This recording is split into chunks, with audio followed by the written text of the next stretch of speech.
Bien, bonjour à toutes et à tous, chers compatriotes.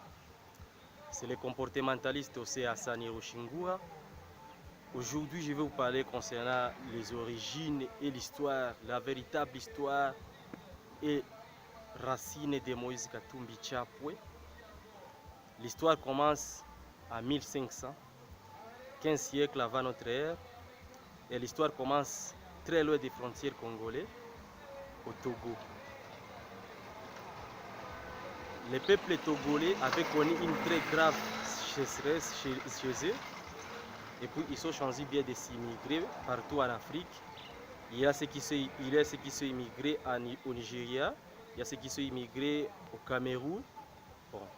Mais il y a une partie de la population qui choisit bien de s'immigrer au sud.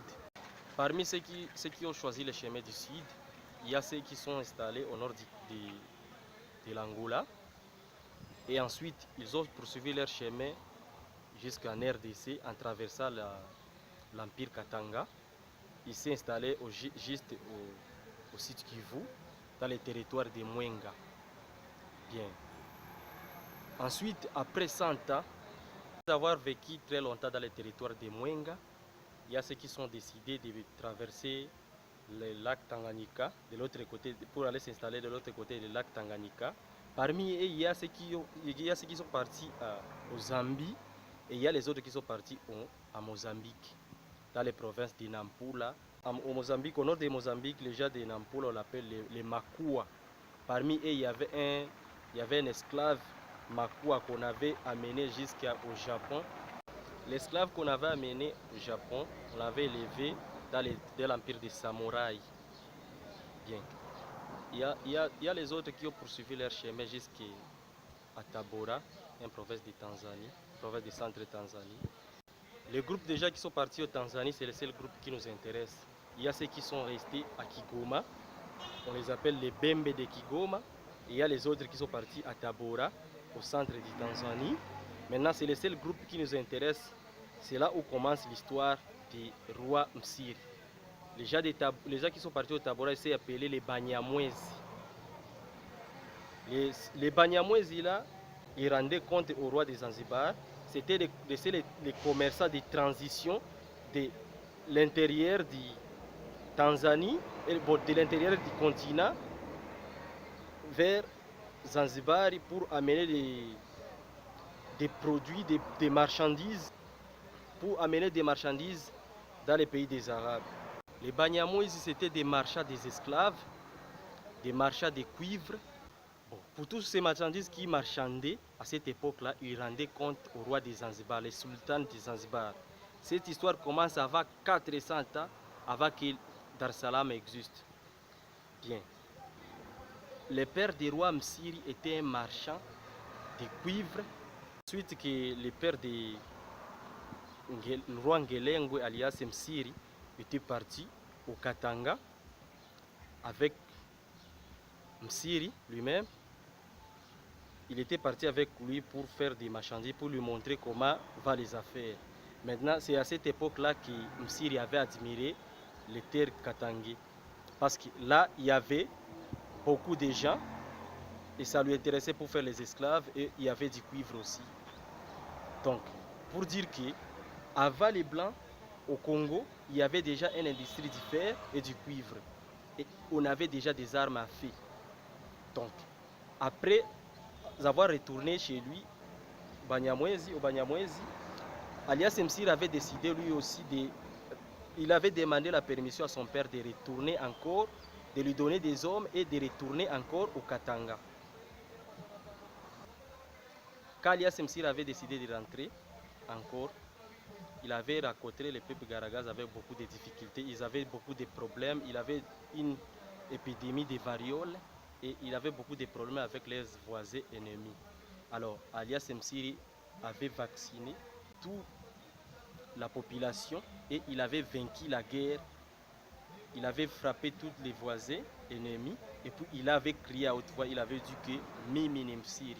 Et c'est pour tous ceux qui connaissent Kiswahili peuvent traduire ces mots, c'est simple, qui veut dire c'est moi le vainqueur. Les Gans avaient traduit mal les mots Mshindi. Ils ont interprété mal et ça, C'est à ce moment-là qu'on a commencé à lui appeler alias Msiri, contrairement au roi alias Msirikatse de l'Afrique du Sud. Alias Msiri a eu son apogée, il a conquis beaucoup de voisins. Après, quand Léopold avait choisi la RDC comme une colonie, il a voulu de se débarrasser les rois congolais de l'Est qui travaillaient avec des Arabes. Mais alias Msiri avait déjà une arme à feu, il avait fait la guerre, il avait combattu les Belges. Et puis les Belges, Léopold avait donné les missions au lieutenant, un lieutenant belge, pour tuer alias Msiri. Et quand il avait échoué, il avait fait un complot avec ses amis et il a appelé alias Msiri en disant qu'il va discuter avec lui. Alias Msiri avait une femme angolaise qui le traitait mal. Maintenant, c'est cette femme-là qu'il avait donnée aux Belges. Elle était tuée, alias Msiri. Bon, toute la population, tout le peuple Garagans était devenu, toute la terre Garagans était devenue une colonie belge. Maintenant, pour cela, je voulais vous rappeler pour vous dire que M. Katumbi est véritable et vrai Congolais. Il a des racines congolais. Avant les peuples, bon, pour dire que les peuples Banyamwezi, les Banyamwezi sont des origines Pembe et ça, personne ne peut me contredire. Donc, Moïse Katumbi était bien avant Mubembe. Il est parti au pays de l'étranger et puis il est rentré, il est devenu un Garagans. J'ai même la liste des rois qui poursuivent les successions des rois Msiri. Je rappelle bien, j'interpelle bien tous les Congolais qui veulent postuler au poste de président. Il n'a qu'à donner, il n'a qu'à chercher les racines et de nous présenter comme je viens de le faire maintenant.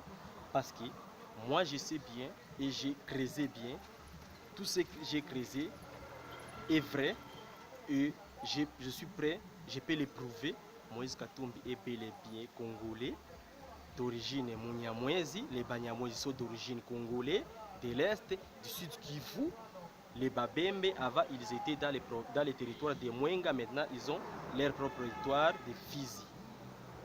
Mes chers frères, soutenons Moïse Katumbi. Il est notre frère.